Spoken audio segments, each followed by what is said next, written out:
Isang kalugod-lugod na araw sa inyo mga bata. Ako si Binibining Jennifer Andabon, ang inyong guro sa araw na ito. Sabay-sabay nating alamin ang layunin ng ating paksa. Mailalahad ang mga mahalagang paraan upang mapabuti ang komunikasyon sa pamilya.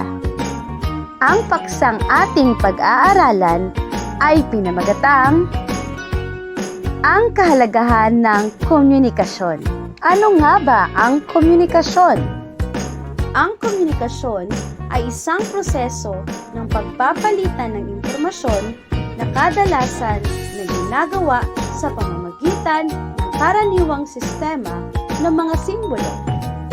Ang mga sumusunod ay mga paraan upang mapabuti ang komunikasyon na umiiral sa pamilya.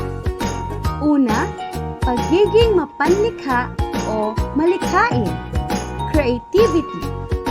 Kailangang gamitin ng tao ang kanyang talino at malikhaing isipan sa pagtuklas ng mabuting paraan ng pagpapahayag ng kanyang sasabihin. Pangalawa, pag-aalala at malasakit, care and concern. Magkaroon ng malasakit at galang sa kausap, sino man o anuman ang kanyang katayuan o nalalaman. Kahit na bata, katulong sa bahay, o pulubi ang kausap. Pangatlo, pagiging yayag o bukas, cooperativeness or openness. Sa pakikipag-usap, maging bukas lagi at manatiling tapat lalo na sa mag-asawa. Pang-apat, lugod o ligaya. Ang kaligayahan o lugod ng isang tao sa pakikipag-usap ay nakaaakit sa pagtitiwala ng kaharap. At ang panglima, atin-atin.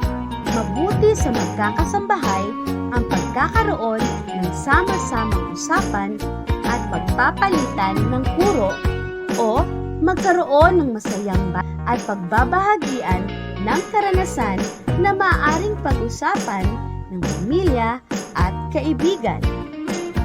Ngayon, dumako naman tayo sa mga katanungan upang sukatin ng inyong natutuhan.